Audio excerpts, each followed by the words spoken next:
สิ่งที่จับต้องไม่ได้ปกครองเราอยู่แล้วเจ้าสิ่งที่จับต้องไม่ได้นี่เองเราจะเรียกพวกเขาว่าภูมิปัญญาอันสูงส่งนะครับซึ่งว่าด้วยแรงขับเคลื่อนของมนุษย์มี power และ force ซึ่งทั้งสองกำลังหรือสองพลังงานนี้ขับเคลื่อนพวกเราอยู่ตลอดเวลา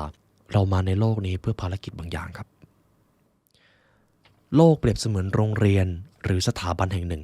ที่จะมีบางบทเรียนเท่านั้นที่สถาบันแห่งนี้จะมอบให้กับเรา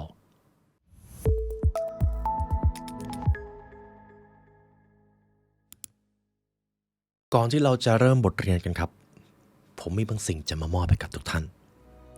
ว่าด้วยเรื่องของ manifest หรือการดึงดูดความลับของการ manifest คืออะไรรู้ไหมครับยิ่งคลื่นสมองนิ่งเท่าไหร่ระดับจิตวิญญาณจะยิ่งสูงเท่านั้นสมองครับใช้คลื่นแม่เหล็กไฟฟ้าในการส่งสัญญาณตลอดเวลาในทางการแพทย์จะเรียกสิ่งนี้ว่า EEG หรือ Electroencephalogram ยกตัวอย่างถึงคลื่นเบต้าครับคลื่นเบต้าคือคลื่นที่เกิดขึ้นบ่อยในชีวิตประจำวันของเราแต่ถ้าหากเราปล่อยให้ตัวเองอยู่กับความกังวลหรือความเครียดคลื่นเบต้าจะกลายเป็นคลื่นเบต้าสูงและจะทำให้เราเครียดวิตกกังวลและดึงดูดสิ่งที่เราไม่ต้องการเข้ามาในขณะที่คลื่นอัลฟาครับเป็นคลื่นแห่งความผ่อนคลายและสงบเป็นคลื่นที่เหมาะสมในการยกระดับสภาวะภายในซึ่งในสภาวะจิตใจระดับสูงครับหรือที่เรียกกันว่าคลื่นสูงจะเหมาะสำหรับการ manifest หรือการสร้างความเป็นไปได้ใหม่ดังนั้นครับยิ่งคลื่นสมองนิ่งเท่าไหร่เราจะยิ่งมีความสามารถในการสร้างความเป็นจริงใหม่ได้มากขึ้นเท่านั้นครับและแน่นอนว่าในชีวิตประจำวันของเราบางครั้งเราอาจจะเจอเรื่องที่ท้าทายเจอสถานการณ์บางอย่างที่ทำให้เราดำรงความสงบได้ยากและด้วยเหตุผลนี้ครับ I'm Yours Manifest ด้วยสูตรของ Science of Spiritual วิทยาศาสตร์ทางจิตวิญญาณจะช่วยคุณได้เข้าถึงคลื่นของความสงบรวมถึงได้ใช้พลังของจิตใจและสมองใช้อภิจิตสร้างสรรค์ชีวิตและความสุขที่ท่านต้องการสนใจติดต่อ Line @imyours.bkk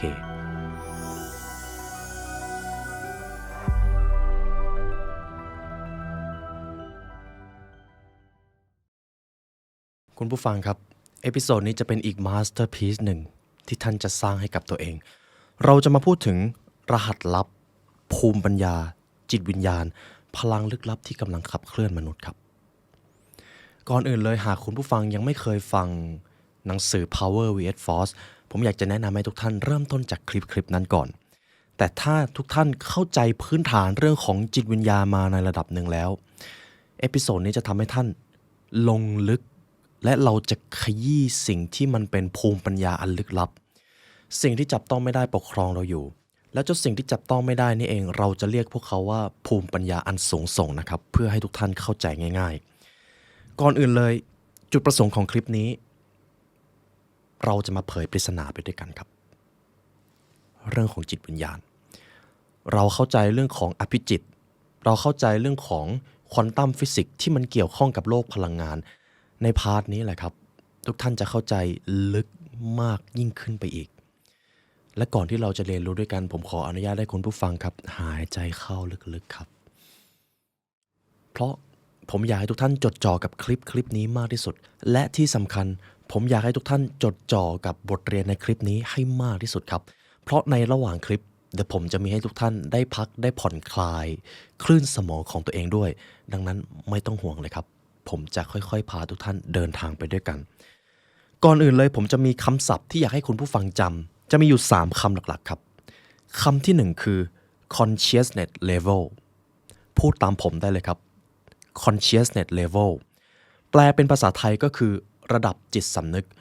ว่าด้วยเรื่องของระดับจิตวิญญาณมนุษย์ conscious level ก็คือยิ่งเรามี conscious level ที่สูงก็เท่ากับว่าเรากำลังเชื่อมต่อกับภูมิปัญญาอันสูงส่งมากขึ้นเท่านั้นแต่ถ้า conscious level ของมนุษย์อยู่ในระดับต่ำเราก็จะเชื่อมโยงกับความตายต่อไปจะเป็นคำศัพท์ที่2ก็คือ power ครับคำว่า power ในที่นี้ผมจะใช้คำภาษาอังกฤษนะครับเพราะถ้าเป็นคำภาษาไทยอาจจะอธิบายได้ไม่ดีเท่าที่ควรคำว่า power ในที่นี้ก็คือ positive energy พลังงานที่ดีหรือพลังงานชีวิตอันนี้คือคำศัพท์ที่2 power ครับยิ่งท่านพูดตามผมท่านจะได้ยิ่ง incantation หรือซึมซับคำศัพท์เหล่านี้ไปอยู่ในจิตใต้สำนึกดังนั้นพูดตามได้เลยนะครับคำศัพท์คำที่3ก็คือ force force ก็คือ negative energy พลังงานลบเป็นพลังงานแห่งความตายครับนี่คือบทตำรางานวิจัยจากดรเดวิดฮอว์กินส์นะครับต้องยกเครดิตให้ท่านผู้นี้และท่านได้ล่วงลับไปแล้วท่านได้แผ่ขยายความเป็นจริงซึ่งว่าด้วยแรงขับเคลื่อนของมนุษย์มี power และ force ซึ่งทั้งสองกำลังหรือสองพลังงานนี้ขับเคลื่อนพวกเราอยู่ตลอดเวลาอันนึงเปรียบเสมือนพลังงานบริสุทธิ์อันนึงเปรียบเสมือนพลังงานมืดหรือพลังงานแห่งความตายลองนึกภาพหยินกับหยางได้เลยครับเพียงแค่ว่าตรงนี้เรากำลังพูดในบริบทของจิตวิญญาณเราจะมาเริ่มที่เฟสที่1กันทุกท่านได้เข้าใจคำศัพท์ที่สำคัญไปแล้วนะครับ consciousness level power และ force เฟสแรก the secret of conscious to super conscious เราจะมาพูดถึงระดับจิตสำนึกของมนุษย์ครับระดับจิตสำนึกของมนุษย์คุณผู้ฟังอาจจะเคยได้ยินคำว่าจิตสำนึกและจิตใต้สำนึกถูกต้องไหมครับแต่จริงๆมันมีอะไรลึกซึ้งยิ่งกว่านั้นผมจะนำทฤษฎีของคาร์ล ยุงมาระดับจิตวิญญาณของมนุษย์แท้จริงแล้วจะมีอยู่4ระดับนึกภาพภูเขาน้ำแข็งครับภูเขาน้ำแข็งจะมีส่วนเล็กๆน้อยๆที่โผล่พ้นเหนือน้ำทะเลแต่สิ่งที่อยู่ข้างล่างใต้ผืนน้ำทะเลมันเป็นก้อนน้ำแข็งที่ใหญ่มีขนาดมหึมาและถูกปกคลุมอย่างมิดชิดจิตสำนึกเปรียบเสมือนยอดภูเขาน้ำแข็งที่โผล่ออกมาสำหรับจิตวิญญาณมนุษย์ครับจิตสำนึกก็คือจิตที่คอยเป็นเหตุเป็นผลจิตที่เราใช้ในการคิดการตัดสินใจด้วยการรู้ตัวส่วนลึกลงมาจากนั้นครับเป็นภูเขาน้ำแข็งที่อยู่ใต้ผืนท้องทะเลก็คือจิตใต้สำนึกจิตใต้สำนึกคือระดับจิตวิญญาณที่ควบคุมความคิดพฤติกรรมระบบอัตโนมัติโดยที่มนุษย์ไม่รู้ตัวแต่สามารถเชื่อมโยงได้ครับวิธีเชื่อมโยงกับจิตใต้สำนึกครับผมขอให้คุณผู้ฟังหยิบของมาชิ้นหนึ่งครับอะไรก็ได้แล้วก็จ้องของชิ้นนั้นเป็นเวลา20วินาทีจับเวลาครับไม่ต้องไปตัดสินอะไรกับความคิดที่ผุดขึ้นมาเลยครับดูได้เลยครับ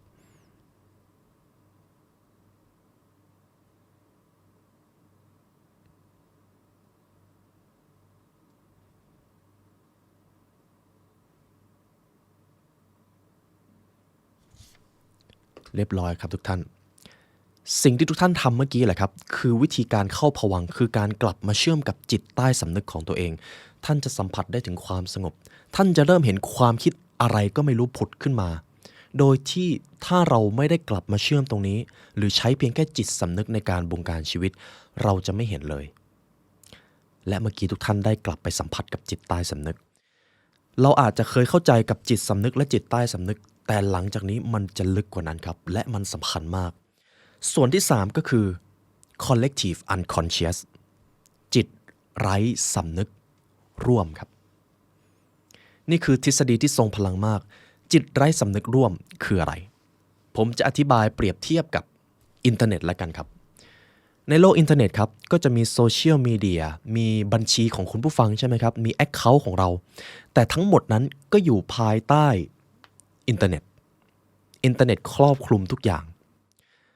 จิตไร้สำนึกร่วมเปรียบเสมือนแบบนั้นครับเราทุกคนอาจจะมีจิตสำนึกที่เป็นเจตจำนงของตัวเราเองเป็นปัจเจกบุคคลแต่ทั้งหมดก็อยู่ภายใต้จิตไร้สำนึกร่วมเคยคิดถึงใครแล้วเขาโทรหาท่านไหมครับเคยรู้สึกหงุดหงิดแล้วอยู่ดีๆก็มีคนรับรู้ถึงความหงุดหงิดของเราหรือเราอยู่ดีๆก็รับรู้ถึงความหงุดหงิดของใครบางคนโดยที่เขายังไม่ได้บอกอะไรเราเลยหรือเรารู้สึกเห็นอกเห็นใจเพื่อนมนุษย์ที่เราเองก็ไม่เคยเจอหน้าแต่กลับรู้สึกอยากช่วยเหลือโดยที่บอกไม่ถูกนี่คือการทำงานจากจิตใต้สำนึกร่วมแทบทั้งสิ้นครับทุกท่านดังนั้นคุณผู้ฟังตัวผมมนุษยชาติทุกคนในจักรวาลนี้แชร์จิตไร้สำนึกร่วมด้วยกันอยู่ตลอดเวลาครับเราแชร์พลังงานกันอยู่ตลอดเวลาซึ่งตรงนี้สอดคล้องกับทฤษฎี power vs force ที่ดรเดวิดฮอว์กินส์ได้กล่าวไว้นะครับคนที่ยกระดับ conscious level ของตัวเองไปจนถึงระดับตรัสรู้จะสามารถส่งอิทธิพลต่อมนุษยชาติได้ถึงแม้คนคนนั้นจะนั่งอยู่ในถ้ำปลีกวิเวกก็ตาม เห็นพลังงานของจิตวิญญาณมนุษย์ไหมครับทุกท่านมันยิ่งใหญ่มากเลยอันนี้คือ collective unconscious จิตไร้สำนึกร่วมแต่ยังมีระดับที่4ครับระดับที่4มีชื่อว่า super conscious พูดตามผมได้เลยครับ super conscious แปลไทยคือจิตเหนือสำนึกจิตเหนือสำนึกคือระดับจิตวิญญาณที่เชื่อมต่อกับภูมิปัญญาอันสูงส่งบางก็เรียกพระเจ้าบ้างก็เรียกธรรมชาติบ้างก็เรียกพลังอันลึกลับแห่งสรรพสิ่งในภาษาสากลจะเรียกว่า the master นะครับผู้คอยปกปักรักษาเราทุกคนมีพลังลึกลับนั้นอยู่ในตัวทุกท่านครับผมขอให้ทุกท่านดูมือดูแขนดูร่างกายของตัวเองครับตอนนี้เลยในวันที่เรายังเป็นเด็กร่างกายของเรา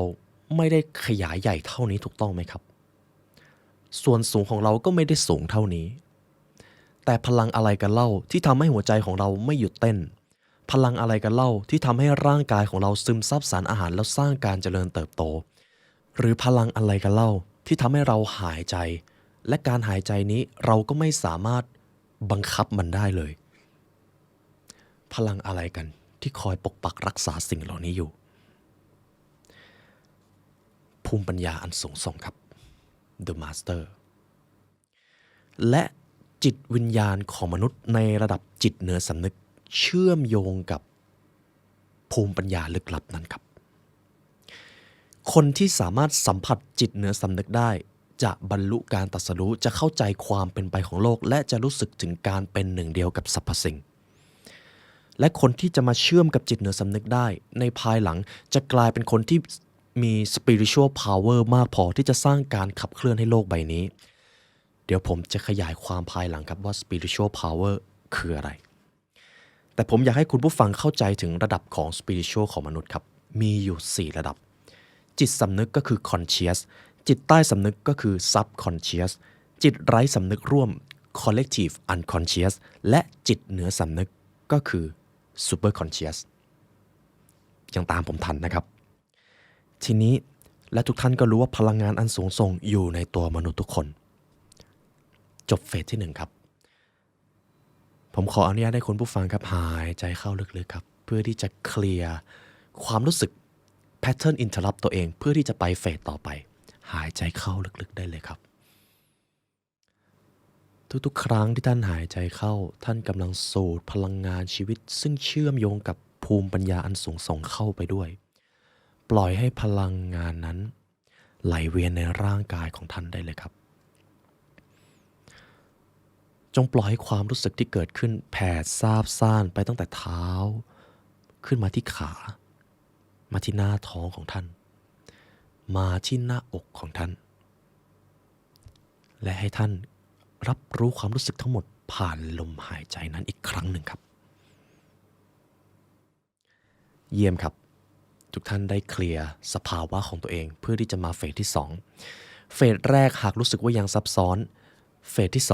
2ซับซ้อนกว่าเดิมครับแต่เดี๋ยวผมจะอธิบายง่ายๆเราจะมาพูดถึง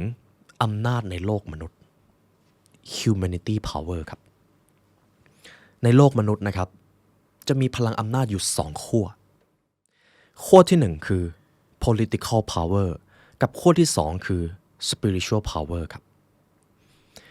คำ2คำนี้สำคัญมากและมันจะเป็นตัวอธิบายชัดเจนว่าพลังอำนาจไหนยิ่งใหญ่ยั่งยืนและทรงพลังมากกว่ากันดังนั้นขอให้ทุกท่านจำ2คำนี้ขึ้นใจอีกครั้งหนึ่งครับ political power และ spiritual power political power คืออะไรมันคืออำนาจทางการเมืองหรืออำนาจทางตำแหน่งซึ่งเป็นอำนาจภายนอกมันคือความสามารถในการควบคุมบังคับความคิดและพฤติกรรมของผู้อื่นเป็นอำนาจที่อีโก้หรืออัตตาของมนุษย์อยากที่จะครอบครองเป็นอำนาจที่มีขีดจำกัดครับและไม่ยั่งยืนสำหรับ political power เช่นอำนาจที่ต้องพึ่งพาตำแหน่งเงินก็ถือว่าเป็นการมีอำนาจนะครับการมีเงินการมีสถานะทางสังคมที่สูงก็เป็นอำนาจที่อีโก้ของมนุษย์แสวงหามากเหลือเกินแต่ข้อเสียของอำนาจนี้เมื่อมันมีเยอะสูงเกินกว่าอีกขั้วอำนาจหนึ่ง political power จะทำลายชีวิตของมนุษย์คนนั้นครับ ทีนี้ผมจะมาพูดถึงขั้วพลังอำนาจที่2 spiritual power สิ่งนี้เรียกกันว่าอำนาจทางจิตวิญญาณครับอำนาจทางจิตวิญญาณเป็นอำนาจที่แผ่ขยายมาจากพลังงานทางจิตวิญญาณจนส่งอิทธิพลต่อผู้อื่นเป็นอำนาจที่สูงส่งไร้ขีดจำกัดไร้รูปแบบมันคือพลังอำนาจที่เกิดจากความรักความเมตตาและมันอยู่เหนือการเวลาผมเชื่อว่าคุณผู้ฟังรู้อยู่ลึกๆว่าพลังอำนาจขั้วไหนยิ่งใหญ่กว่ากันแต่เราจะมาขยายความตรงนี้ครับ political power ต้องพึ่งพาตำแหน่งและการสรรเสริญจากผู้อื่นแต่ spiritual power ไม่ต้องพึ่งอะไรเลยครับเพียงแค่การยกระดับจิตวิญญาณของคนคนนั้นพลังงานนี้ก็จะแผ่ขยายไปยังเพื่อนมนุษย์และสรรพสิ่งครับและนี่คือส่วนที่สำคัญมาก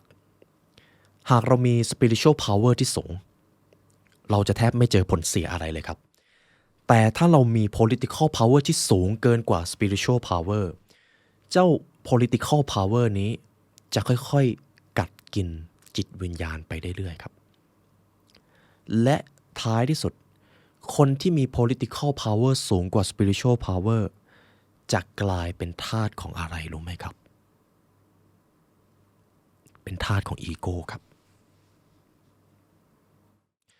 เขาจะถูกขับเคลื่อนด้วยการอยากแย่งชิงเขาจะถูกขับเคลื่อนด้วยการเอารัดเอาเปรียบเขาจะถูกขับเคลื่อนด้วยความหยิ่งทะนงและความภาคภูมิใจจนลืมเรื่องของการรักการเมตตาเพื่อนมนุษย์และนี่คือเหตุผลครับทำไม political power มันไม่ยั่งยืนและมันจะเสื่อมสลายไปตามกาลเวลาคำถามก็คือคุณผู้ฟังคิดว่ามนุษยชาติในศตวรรษที่21นี้กำลังแสวงหา power ขั้วไหนมากกว่ากันครับปัญหาทางเศรษฐกิจปัญหาความรุนแรงปัญหาทางสงครามเกิดขึ้นเพราะมนุษย์แสวงหาแต่ political power มากเกินไปอยู่หรือเปล่าทุกท่านคิดว่าอย่างไรครับทีนี้ผมขอมาอีกส่วนหนึ่งทั้งหมดนี้ผมเขียนไว้ในคัมภีร์ที่ผมจดไว้นะครับเราทุกคนรู้อยู่แก่ใจว่าทั้งสองอำนาจความยิ่งใหญ่แตกต่างกันคนที่มี spiritual power ครับคนคนนั้นจะได้กลายเป็นผู้นำทางจิตวิญญาณและผมเชื่อเป็นอย่างยิ่งว่าคุณผู้ฟังนึกภาพออกเลยว่าคนเหล่านั้นเป็นใครได้บ้างพระผู้เผยแพร่หลักคำสอนให้ทุกคนเห็นความหมายและสัจธรรมของการเป็นมนุษย์และคงอยู่มาถึง 2,500 ปีศาสดาผู้กำราบความเกลียดชังด้วยการรักเพื่อนมนุษย์อย่างไร้เงื่อนไขชายผู้กำราบจักรวรรดิด้วยการสู้ด้วยกฎอหิงสาเหล่านี้คือการสู้ด้วย spiritual power แทบทั้งสิ้นและ spiritual power มันอยู่เหนือการเวลาไม่มีอะไรมาทำลายมันได้เลยบุคคลตัวแทนเหล่านี้คือผู้ที่มี spiritual power และเชื่อมโยงกับจิตเหนือสำนึกเป็นที่เรียบร้อยแล้วครับดังนั้นจบเฟสที่2คุณผู้ฟังเข้าใจขั้วอำนาจของ political power และ spiritual power เป็นที่เรียบร้อยแล้วอันนี้จะเป็นส่วนที่ผมสรุปมาให้ง่ายๆแล้วกันครับระวังการมี political power โดยลืมสร้าง spiritual power ให้กับตัวเองครับเพราะท้ายที่สุดหากไร้ซึ่ง spiritual power อำนาจภายนอกทั้งหลายจะกลับมาทำลายและจะทำให้เรากลับมาเป็นทาสของอีโก้และการเป็นทาสก็คือการไร้ซึ่งอิสรภาพใดๆในการมีชีวิตและมีแค่ตัวเราเท่านั้นครับที่จะยกระดับ spiritual power ของตัวเองได้มีแค่ตัวท่านเท่านั้นครับอย่างการที่ทุกท่านเอาเวลามานั่งฟังบทเรียนจิตวิญญาณเหล่านี้ก็คือการยกระดับ spiritual power แต่ถึงอย่างไรก็ตามเราสามารถยกระดับ spiritual power ให้กับผู้อื่นได้ด้วยครับแต่มีข้อแม้เป็นข้อเดียว spiritual power ของเราจะต้องสูงมากพอครับต่อให้เราจะพูดเก่งขนาดไหนต่อให้เราจะสื่อสารดีขนาดไหนแต่ถ้าอำนาจทาง spiritual ของเราไม่สูงพอสิ่งที่เราพูดจะไม่สามารถไปสัมผัสกับ consciousness ของคนอื่นได้เลยหรือจิตวิญญาณนะครับอาจจะมีคำศัพท์ภาษาอังกฤษแทรกมาระหว่างทางเพราะ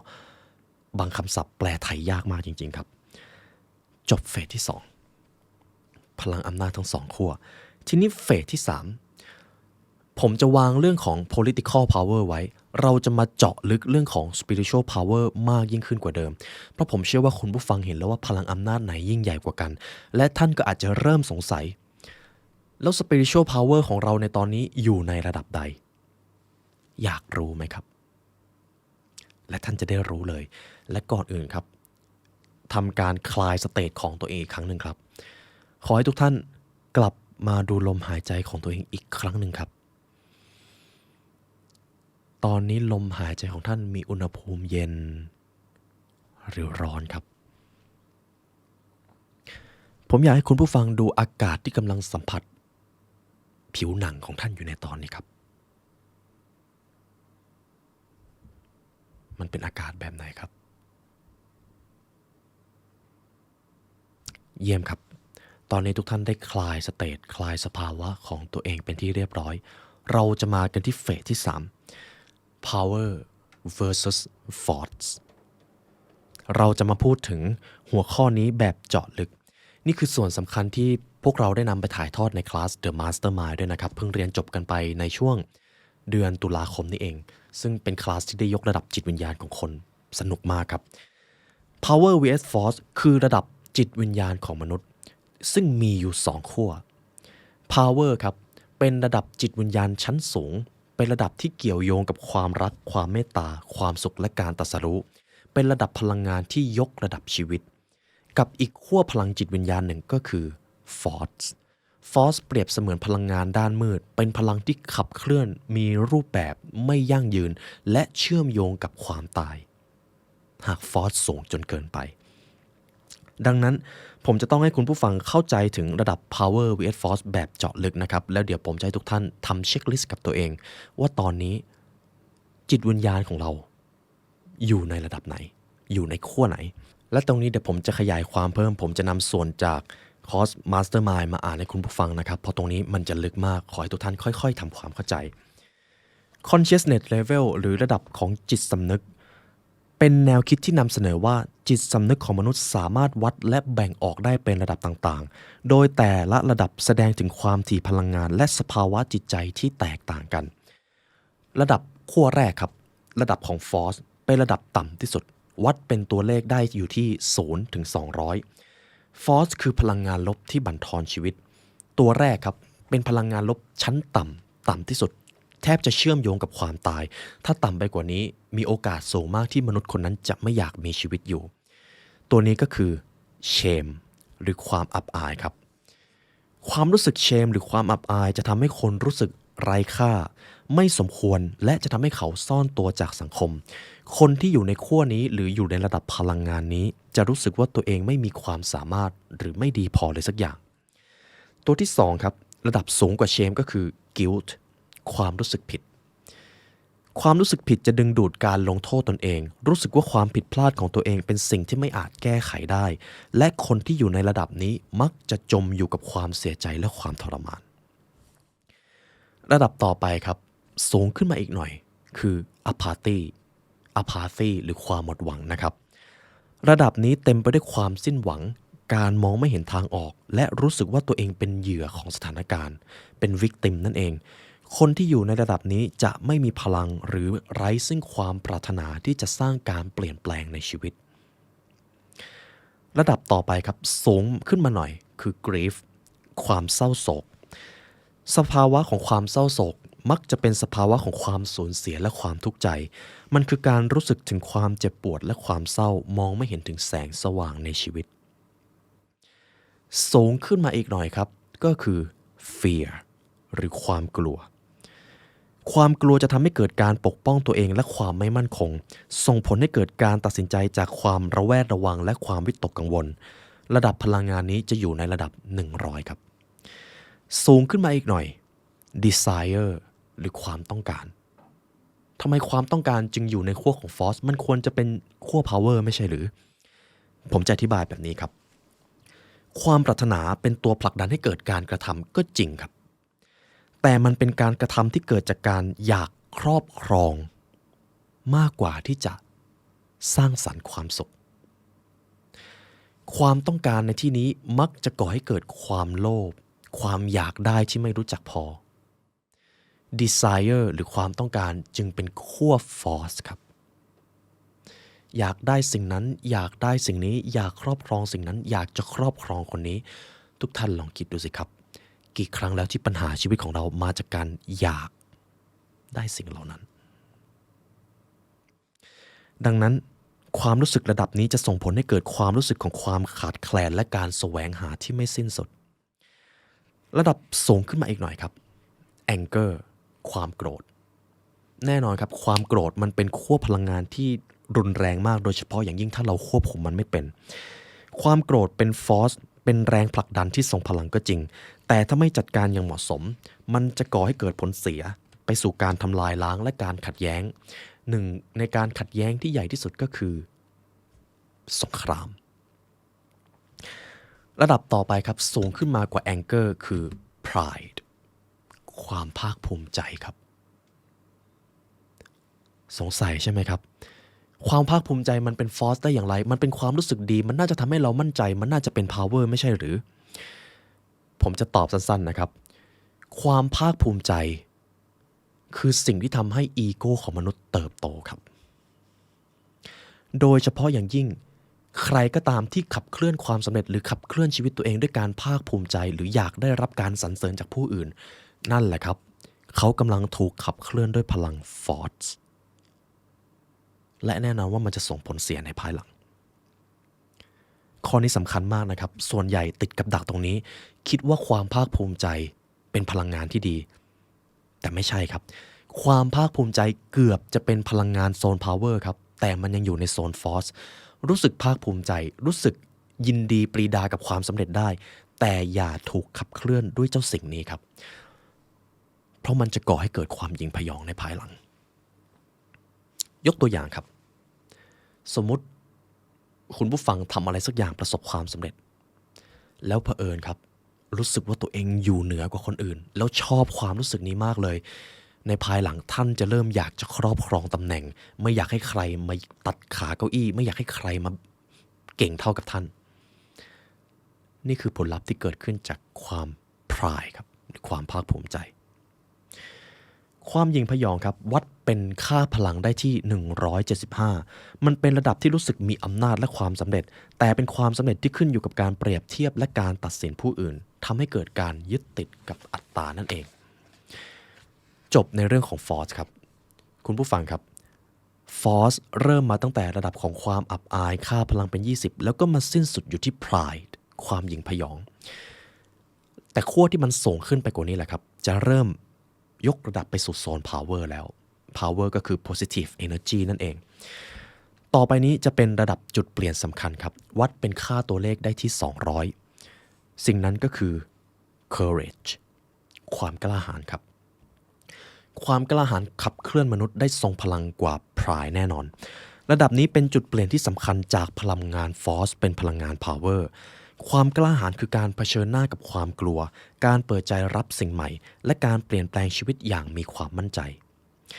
สูงกว่าระดับความกล้าหาญครับระดับต่อไปนี้จะเป็นระดับของการสร้างสรรค์และยกระดับชีวิตตัวต่อไปก็คือ neutrality ความเป็นกลางครับความเป็นกลางคือการยอมรับในสิ่งที่เป็นไม่ตัดสินไม่ยึดติดสามารถมองสถานการณ์ต่างๆด้วยความสงบและพร้อมที่จะปรับตัวกล้าที่จะเปลี่ยนแปลงตัวเองไปสู่ความเป็นไปได้ใหม่นั่นเองครับยอมรับว่าบางทีเราก็อาจจะยังไม่สมบูรณ์แบบแต่ไม่เป็นไรค่อยๆเปลี่ยนระดับสูงกว่านั้นครับ willingness หรือความเต็มใจระดับนี้เต็มไปด้วยความตั้งใจที่จะเรียนรู้เติบโตและเปิดรับสิ่งใหม่ๆมันคือการมองโลกด้วยทัศนคติที่ดีและมีความกระตือรือร้นสูงขึ้นไปกว่านั้นครับก็คือ acceptance หรือการยอมรับการยอมรับคือการไม่ขัดขืนกับสิ่งที่เกิดขึ้นสามารถมองชีวิตด้วยความเข้าใจและเห็นคุณค่าของทุกประสบการณ์คนที่อยู่ในขั้วนี้จะเริ่มขอบคุณสิ่งต่างๆในชีวิตเป็นแล้วครับสูงขึ้นไปกว่านั้นก็คือ reason การใช้เหตุผลระดับนี้จะเป็นการเริ่มมีเหตุมีผลมีการคิดวิเคราะห์อย่างมีตรรกะเริ่มมองหาความจริงและเริ่มเข้าใจเชิงลึกในทุกสรรพสิ่งทีนี้แหละครับคนที่อยู่ในระดับ reason จะเริ่มเชื่อมโยงสิ่งต่างๆที่ คนธรรมดาจะเชื่อมไม่ได้เขามองเห็นการเชื่อมโยงนั้นการเชื่อมโยงนี้แล้วก็เอามาอธิบายได้คนระดับนี้จะเริ่มอยู่เหนือระดับของ reason แหละครับต่อไปจะเป็นระดับหรือกลุ่มที่ 4กลุ่มที่ 4นี้จะเกี่ยวข้องกับความรักและความสุขครับวัดเป็นค่าตัวเลขได้ที่500ถึง700ระดับกลุ่มนี้จะเต็มไปด้วยพลังงานที่ละเอียดอ่อนมากขึ้นและทรงพลังมากขึ้นมันสะท้อนถึงสภาวะจิตใจที่มีความรักความกรุณาและความเข้าใจอย่างลึกซึ้งทั้งสรรพสิ่งและเพื่อนมนุษย์ตัวแรกครับคือ love ก็แปลว่าความรักนั่นเองความรักที่แท้จริงไม่ใช่ความรู้สึกแต่เป็นการตัดสินใจมันคือการตัดสินใจที่จะแผ่ขยายความเป็นตัวเองและเอาการแผ่ขยายนี้ไปยกระดับจิตวิญญาณและตัวตนของผู้อื่นนั่นคือความรักครับความรักในระดับนี้ไม่ใช่การรักแบบเงื่อนไขหรือความหลงไหลแต่เป็นความรักที่บริสุทธิ์เมตตาและยินดีต่อผู้อื่นอย่างแท้จริงครับหากคุณผู้ฟังอยากเข้าใจความรักแบบดีมากขึ้นผมเคยอธิบายไว้ในหนังสือ The Road Less Travel นะครับระดับสูงกว่า Love ก็คือ Joy ความปิติสุขความปิติเป็นความสุขที่มาจากภายในเป็นความรู้สึกของการอยู่ในสภาวะที่ทุกอย่างสมบูรณ์มีความเบิกบานและมีชีวิตชีวาอย่างต่อเนื่องรู้สึกตื่นมาแล้วดีจังเลยการได้มีชีวิตอยากจะสร้างคุณค่าบางอย่างให้กับผู้อื่นรู้สึกยินดีและขอบคุณในการมีชีวิตแล้วก็รักผู้อื่นและรวมถึงรักตัวเองนี่คือ Joy เริ่มสูงแล้วนะครับสูงขึ้นมากว่านั้นระดับ600ครับก็คือ Peace ความสงบครับ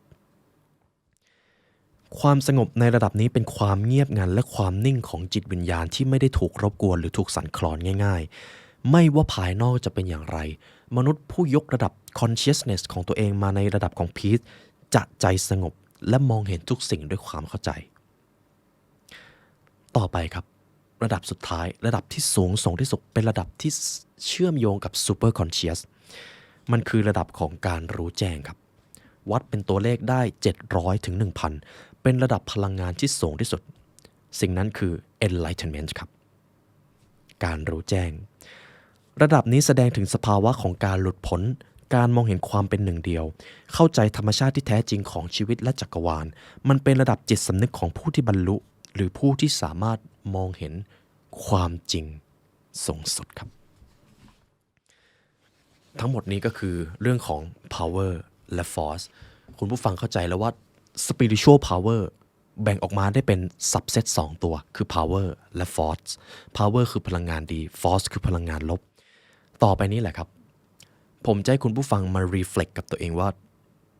ตอนนี้ท่านกำลังอยู่ในขั้วไหนบางทีเราอาจจะประเมินตัวเองสูงเกินจริงหรือน้อยกว่าความเป็นจริงตรงนี้เรามาดูกันการ reflect ในส่วนแรกท่านสามารถทำได้กับตัวเองเลยครับนั่งอยู่กับที่แล้วก็ค่อยๆนึกและก่อนอื่นคลายสเตทอีกรอบหนึ่งครับขออนุญาตให้ทุกท่านหายใจเข้าลึกๆอีกครั้งหนึ่งครับและทีนี้ผมขอให้ทุกท่านหายใจให้เบาที่สุดห้ามมีเสียงเลย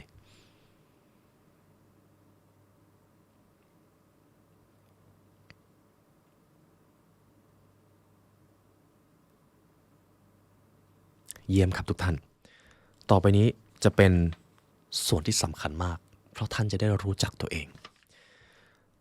การ reflect ตัวเองจะมีอยู่2ขั้วแล้วกันครับขั้วแรกคือ relation ในด้านการรับมือกับความสัมพันธ์กับขั้วที่2คือ life การรับมือกับชีวิตเรามาพูดถึง relationship กันก่อน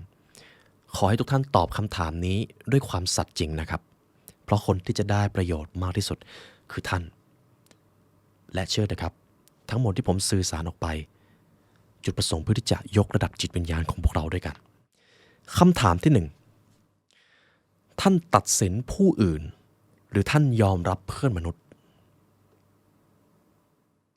การตัดสินผู้อื่นก็คือเราเจอใครทำอะไรนิดๆหน่อยๆเราก็อ่านใจเขาไปเลยเราก็ตัดสินเลยว่าเขาจะต้องเป็นคนแบบนี้เขาจะต้องเกิดมาแบบนั้นแบบนี้แน่เลยนั่นแหละครับคือการตัดสินแต่ถ้าท่านเห็นว่าใครคนนึงทำอะไรบางอย่างแล้วท่านรู้สึกว่าอยากเรียนรู้เขาจังเลยอยากเข้าใจเขาจังเลยและรู้สึกยอมรับไม่ว่าเขาจะเป็นเช่นไร นั่นแหละครับคือการยอมรับเพื่อนมนุษย์ด้วยกันท่านอยู่ฝั่งไหนครับฝั่งซ้ายคือ force ฝั่งขวาคือ power การตัดสินผู้อื่นเป็น force แน่นอนครับดังนั้นเมื่อท่านตัดสินผู้อื่นท่านก็จะถูกตัดสินด้วยเช่นเดียวกันนี่คือคำถามที่หนึ่งครับค่อยๆ reflect กับตัวเองครับมีบ้างไหมที่เราเผลอไปตัดสินผู้อื่นแว็บแรกที่เราเจอใครบางคนแล้วเราไปบอกว่าเขาจะต้องเป็นคนแบบนั้นแบบนี้เมื่อได้คำตอบแล้วเราจะมาที่คำถามที่สองในยามของการทำงานหรือยามของการสร้างผลงานร่วมกับผู้อื่นท่านถูกขับเคลื่อนด้วยการร่วมมือหรือท่านถูกขับเคลื่อนด้วยการอยากแข่งขันและแย่งชิงมานึกภาพครับตอนทำงานกลุ่มตอนทำโปรเจกต์ตอนทำงานร่วมกับผู้อื่นท่านแสวงหาการร่วมมืออยากให้ผู้คนมีส่วนร่วมและช่วยเป็นแรงบันดาลใจซึ่งกันและกันหรือเรากำลังถูกขับเคลื่อนด้วยการที่เราจะต้องไปอยู่ตำแหน่งสูงสุดให้ได้เราจะต้องแย่งชิงยอดเขาแย่งชิงเก้าอี้ตัวนั้นมาท่านอยู่ฝั่งไหนครับการร่วมมือคือ power การแข่งขันและแย่งชิงคือ force ครับทุกท่านเขียนจดลงกระดาษได้เลยนะครับเพราะเดี๋ยวเราค่อยมาหาค่าเฉลี่ยต่อไปครับในยามของการรับมือกับความสัมพันธ์เมื่อเจอปัญหาท่านถูกขับเคลื่อนด้วยความโกรธแค้นหรือ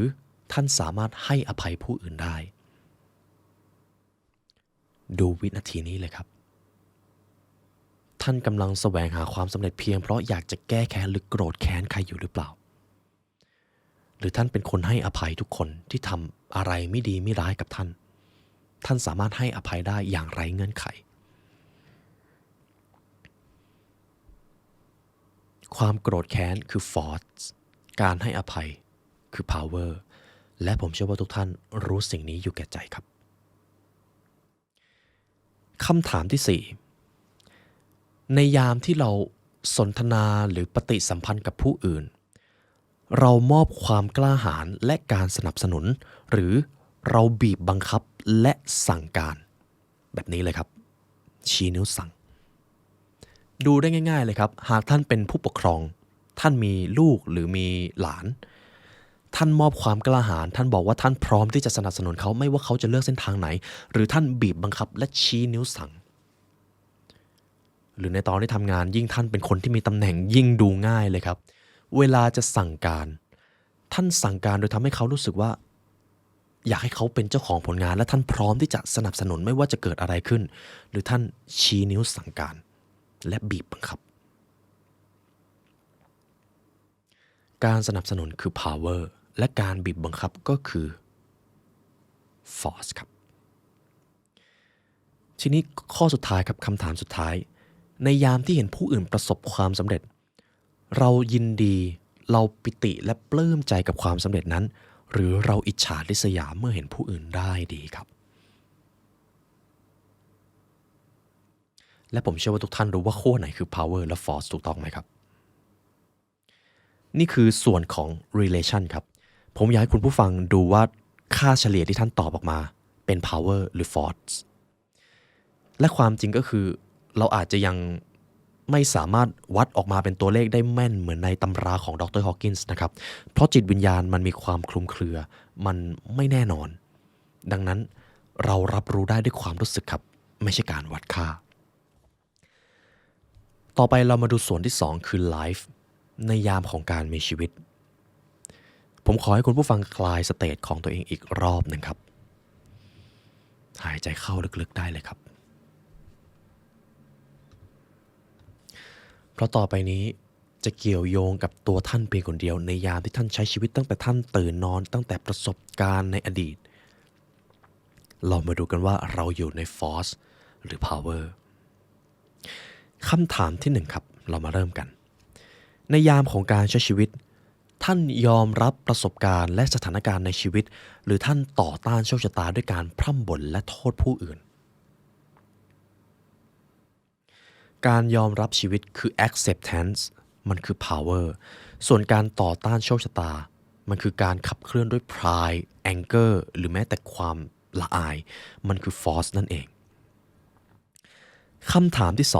2ในยามของการใช้ชีวิตเพื่อบรรลุความสำเร็จเราถูกขับเคลื่อนด้วยความอ่อนน้อมถ่อมตน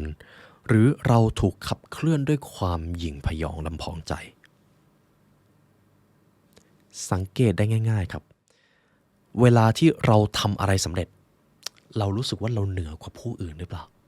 เราเริ่มไม่พูดคุยกับคนที่เคยร่วมทางกับเรามาแล้วหรือเปล่าหรือถ้าท่านเป็นผู้นำท่านรู้สึกว่ายิ่งตำแหน่งสูงยิ่งโดดเดี่ยวหรือเปล่าถ้าคำตอบคือใช่แสดงว่าท่านจะต้องทำอะไรผิดไปสักอย่างครับผู้นำที่ดีจะไม่รู้สึกว่าตัวเองโดดเดี่ยวดังนั้นคำว่ายิ่งสูงยิ่งหนาวคือคำพูดของคนที่ใช้ฟอร์สขับเคลื่อนตัวเองครับ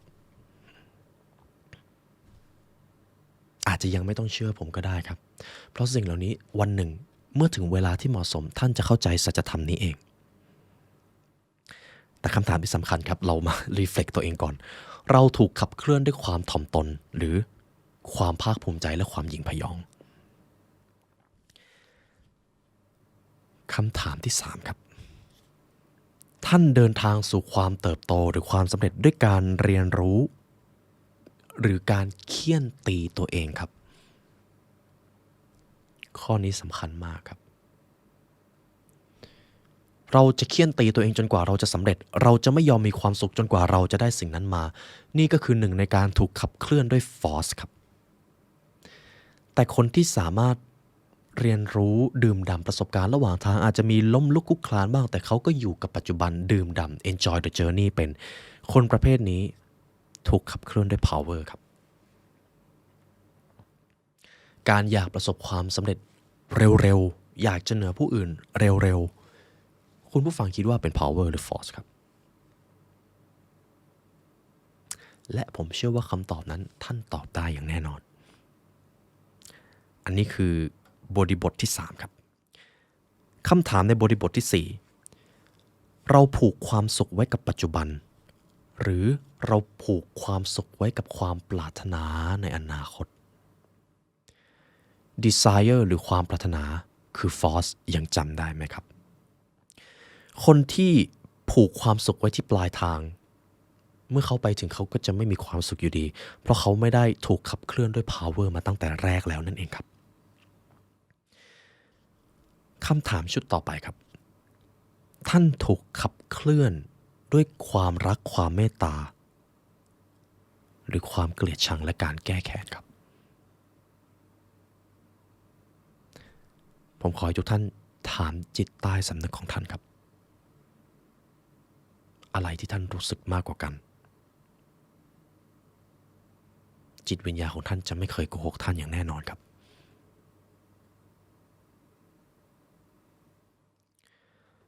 ต่อไปครับคำถามสุดท้ายชีวิตที่ทุกท่านใช้อยู่ในตอนนี้นิยามความสำเร็จนิยามเป้าหมายที่ทุกท่านตั้งเอาไว้ท่านกำลังใช้ชีวิตด้วยความกล้าหาญหรือความหวาดกลัวครับสังเกตได้แบบนี้ครับสังเกตได้จากเป้าหมายและสิ่งที่ท่านทำอยู่ทุกๆวันท่านใช้ชีวิตด้วยเจตจำนงของตนเองอยู่หรือไม่หรือท่านปล่อยเลยไปตามความคาดหวังของผู้อื่นหากท่านปล่อยเลยไปตามความคาดหวังแสดงว่าท่านกำลังใช้ชีวิตอยู่ภายใต้ความหวาดกลัวซึ่งเป็นพลังด้านหนึ่งของฟอร์สแต่ความกล้าหาญคือการกล้าที่จะใช้ชีวิตตามเจตจำนงและความเข้าใจนี่คือ power ครับและเป็นจุดเปลี่ยนผ่านสำคัญไปสู่ขั้วของพลังงานชีวิตอันสูงส่งและคำถามทั้งหมดที่ผมได้ reflect มาให้ทุกท่านผมเชื่อว่าถ้าท่านตอบหรือคุยกับจิตใต้สำนึกท่านจะรับรู้ได้ครับนี่คือรูปแบบการเช็คตัวเองเป็นการเช็คกับตัวท่านเองโดยที่ไม่ต้องพึ่งผู้อื่นกับอีกตัวหนึ่งครับสมมติคุณผู้ฟังรู้สึกอยากจะรู้มากกว่านี้อยากจะรู้แบบเข้มข้นกว่านี้หาใครสักคนที่ท่านรู้สึกเชื่อใจและเขากล้าบอกความจริงกับท่านขอให้ท่านเดินไปบอกเขาเลยว่าท่านอยากจะรู้ว่าตัวเองอยู่ในระดับพลังงานมี spiritual power ในขั้วไหนขอให้คุณช่วย reflect ให้หน่อยสิแล้วก็เอาคำถามที่ผมถามไปก่อนหน้านี้แหละครับถามเขาเลยช่วยตอบผมหน่อยสิครับว่าตัวผมอยู่ในสภาวะไหนมากกว่ากันระหว่าง ตัดสินผู้อื่นหรือยอมรับผู้อื่นยอมรับชีวิตหรือต่อต้านโชคชะตาถามเพื่อนของท่านเลยครับเอาคนที่ท่านเชื่อใจครับและที่สำคัญคนคนนั้นจะต้องเป็นคนที่ฟังท่านอย่างจริงจังได้นะครับไม่เอาคนที่พูดขัดท่านนะครับเพราะไม่ฉะนั้นมันจะโดน pattern interrupt นั่นเองจบเฟสที่3ครับเป็นไงบ้างครับเนื้อหาลึกมากใช่ไหมครับทุกท่านนี่แหละครับคือเรื่องของจิตวิญญาณผมแทบจะไม่ได้เอาความเป็นวิทยาศาสตร์ทั้งควอนตัมฟิสิกส์หรือคลาสสิกไซเอนซ์มาอธิบายเลยเพราะมันเหนือสามัญสำนึกของมนุษย์ไปแล้วครับส่วนที่สำคัญกว่านั้นก็คือหากท่านต้องการที่จะเข้าใจจิตวิญญาณอย่างลึกซึ้งเราจะต้องวางเรื่องของศาสนาทิ้งไปก่อนครับ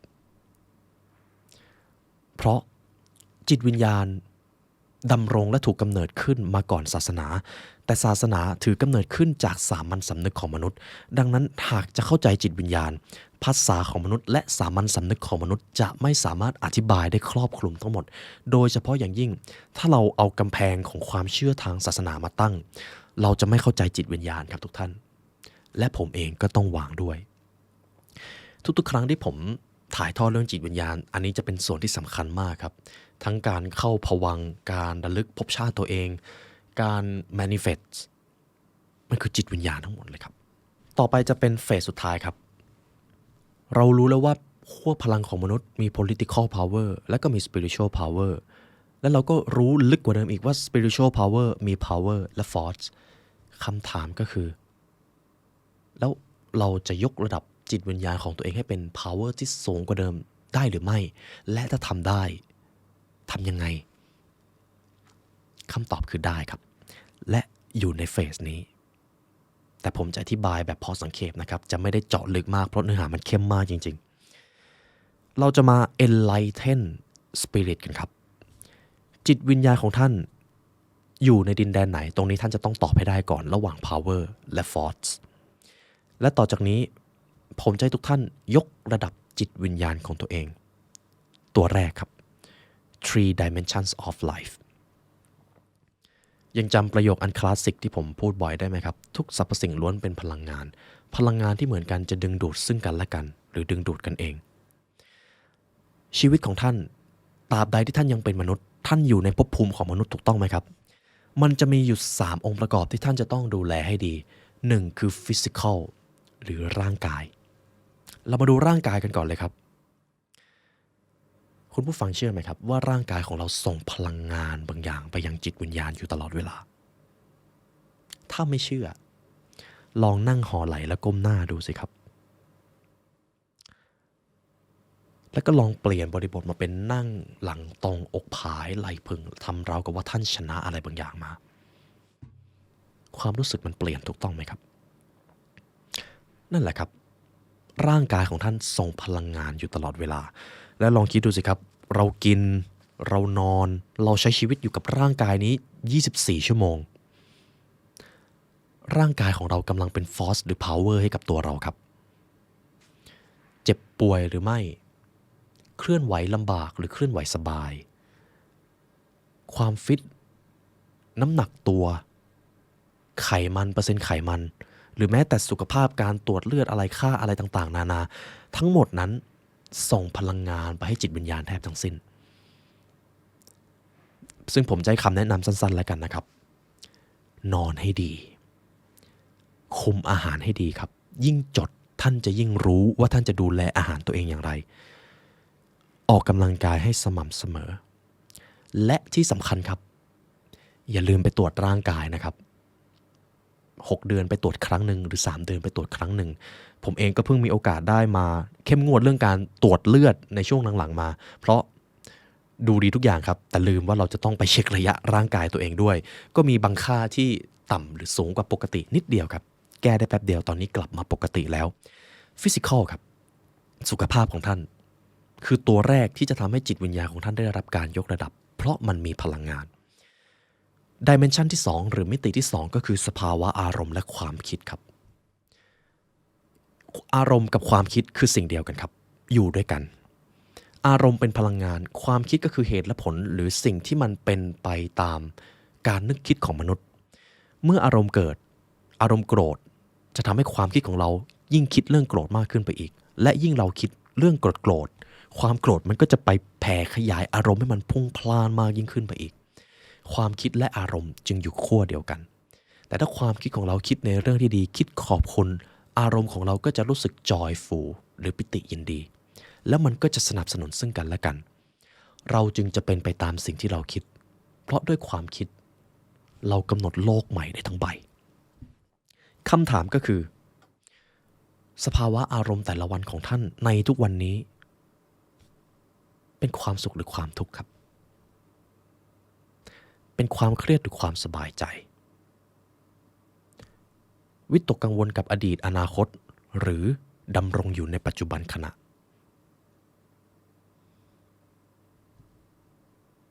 นี่คือการจัดการสภาวะอารมณ์ครับซึ่งมันจะมีหลายเครื่องมือมากในการจัดการสภาวะอารมณ์นะครับแต่คำแนะนำที่ผมพอจะให้ได้ก็คือทำสมาธิครับเพราะการทำสมาธิหรือ awareness meditation ไม่ได้มีเทคนิคอะไรเลยครับทำสมาธิอยู่กับร่างกายอยู่กับลมหายใจอยู่กับอากาศอยู่กับเสียงรอบๆตัวของท่านมันคือการฝึกความอดทนและการรู้เท่าทันเจ้าตัวคิดที่มันวิ่งไม่หยุดไม่หย่อนครับและเมื่อเรารู้ทันเราจะมีช่วงเวลาในการตอบสนองมากขึ้นในชีวิตประจำวันเปรียบเสมือนขับรถครับถ้าขับรถเร็วแล้วไม่มีสติเลยเวลาเจออุบัติเหตุอะไรกว่าจะเหยียบเบรกเวลามันก็จะนานรู้ตัวอีกทีก็ชนแล้วแต่ถ้าท่านขับรถเร็วแล้วฝึกการรู้ตัวด้วยท่านจะรู้ว่าควรรีบเหยียบเบรกให้เร็วท่านจะมีเวลาชะลอรถนานขึ้นและท่านจะรับมือกับเจ้าอารมณ์ได้ง่ายขึ้นครับนี่คือ dimension ที่2 physical emotional และ dimension ที่3ก็คือ spiritual ครับ spiritual ผมอาจจะไม่ได้ทุกท่านเข้าไปแตะตรงๆแต่เพียงแค่ physical ร่างกายแล้วก็อารมณ์ของท่านถูกยกระดับเดี๋ยวจิตวิญญาณของท่านก็จะรับพลังงานที่ดีจากร่างกายและอารมณ์เหล่านั้นและเมื่อจิตวิญญาณได้รับการยกระดับนั่นแหละครับก็จะเริ่มเข้าไปสู่โซน force แล้วนั่นเองชีวิตที่ท่านใช้อยู่ตอนนี้ครับส่งพลังงานบางอย่างไปยังจิตวิญญาณอยู่เสมอ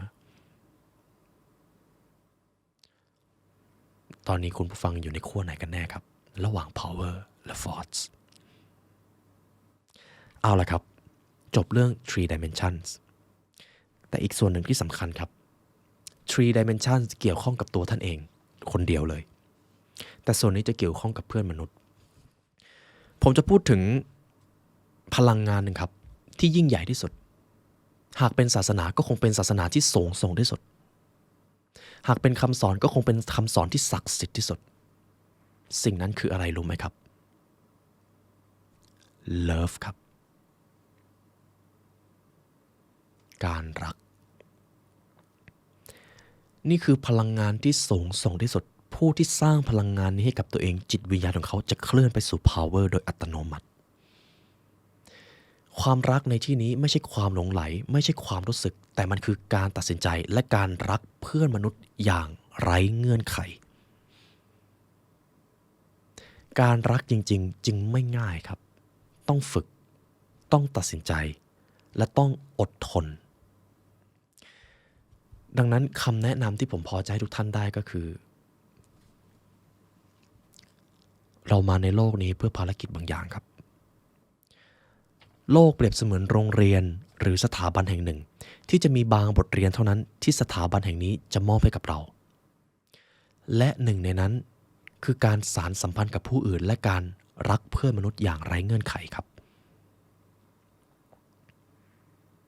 นี่คือเหตุผลที่เราถูกส่งมาในโลกมนุษย์นี้ซึ่งการที่ท่านจะเข้าใจว่าการรักเป็นอย่างไร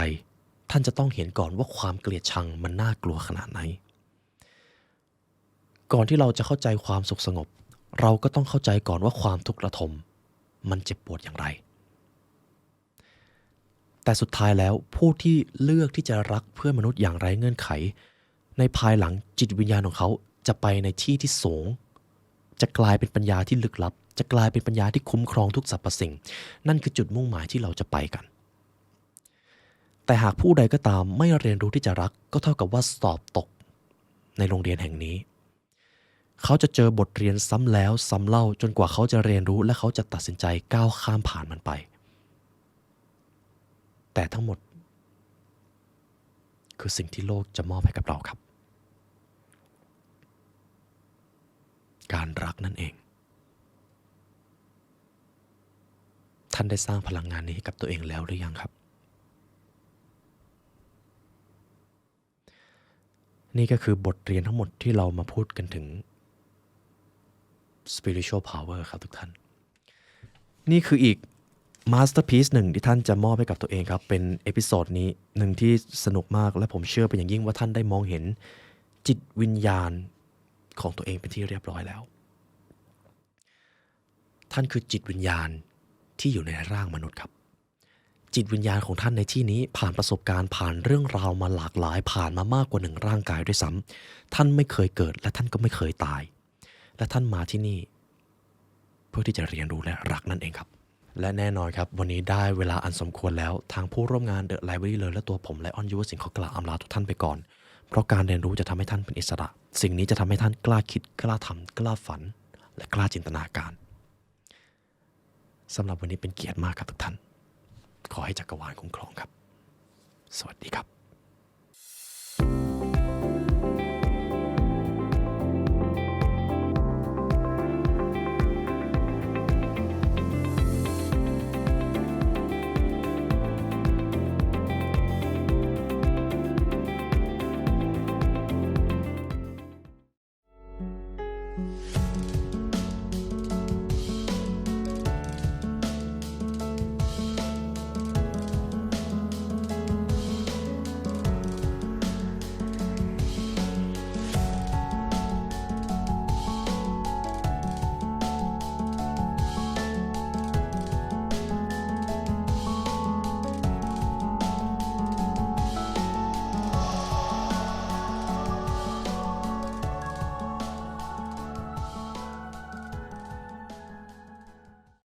ผมมีบางสิ่งจะมามอบให้กับทุกท่าน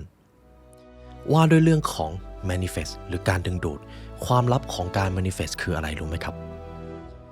ยิ่งคลื่นสมองนิ่งเท่าไหร่ระดับจิตวิญญาณ